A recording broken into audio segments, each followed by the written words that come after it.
It was supposed to be just another Friday evening. Jace and Malik had been best friends since middle school. They'd been through everything together. Failed classes, long nights spent studying for retakes, awkward birthday parties. Even that one time they got stranded overnight during a hiking trip without signal, snacks, or a clue how to get back. That night, huddled under a tree in the cold, they made a pact to always have each other's backs. But lately, things had changed. Jace had started hanging out with a new crowd.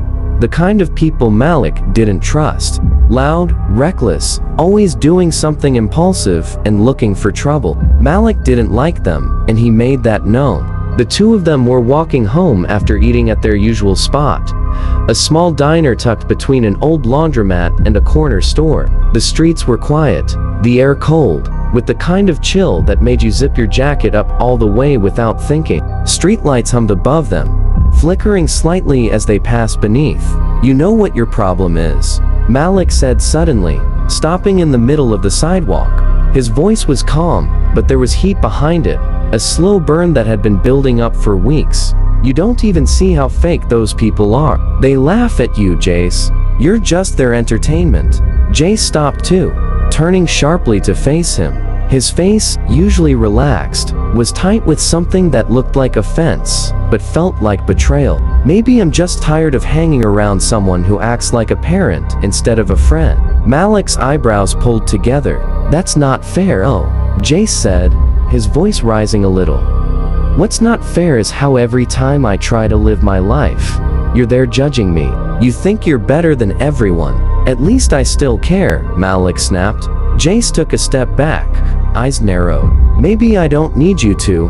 The words cut deeper than either of them expected. For a long moment, they stood in silence. Cars passed in the distance. A dog barked somewhere behind a fence. Malik shook his head slowly, turned, and walked off into the night, hands in his pockets, jaw clenched. Jace didn't follow. That was the last time he saw Malik for nearly 2 days. Malik took a shortcut through the back streets, hoping to cool down and clear his head. He hated fighting with Jace, hated how things got so twisted so quickly. The quiet streets were dim, lined with closed shops and old apartment buildings. He glanced at his phone, thinking about whether he should turn back and apologize. He didn't hear the van at first, just the soft hum of its tires rolling across wet pavement.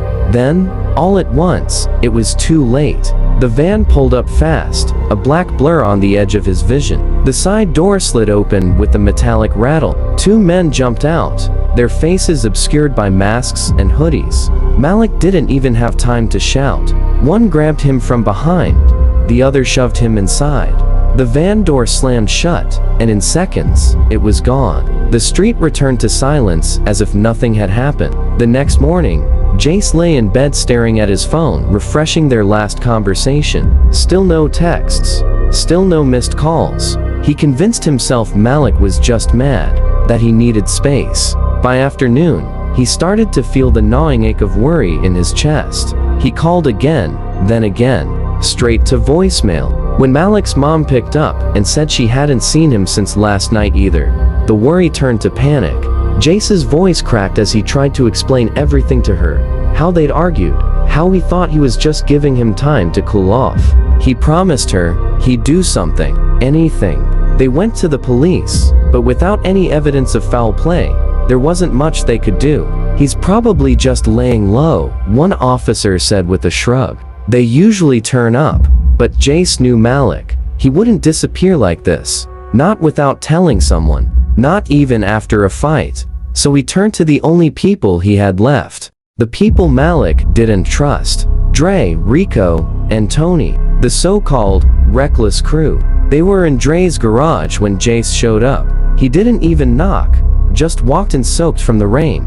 Heart pounding. "Malik's missing," he said, and the room went quiet. "I need help." The 3 looked at each other. Rico stood up first. "Say no more," he said.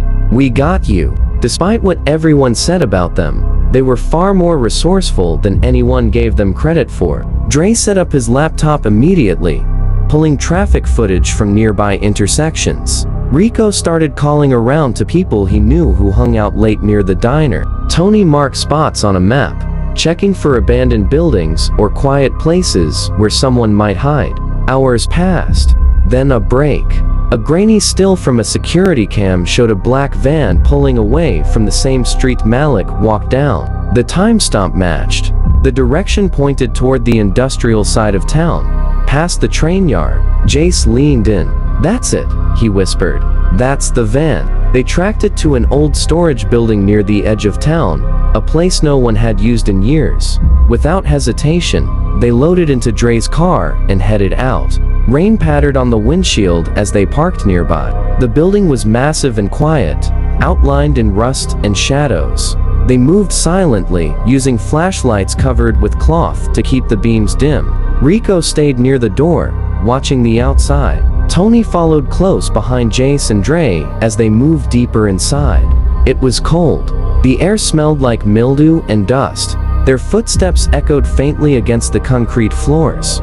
Then, from somewhere in the darkness, a weak voice. "Hello? Someone?" Jace froze. That voice. He knew it like his own heartbeat.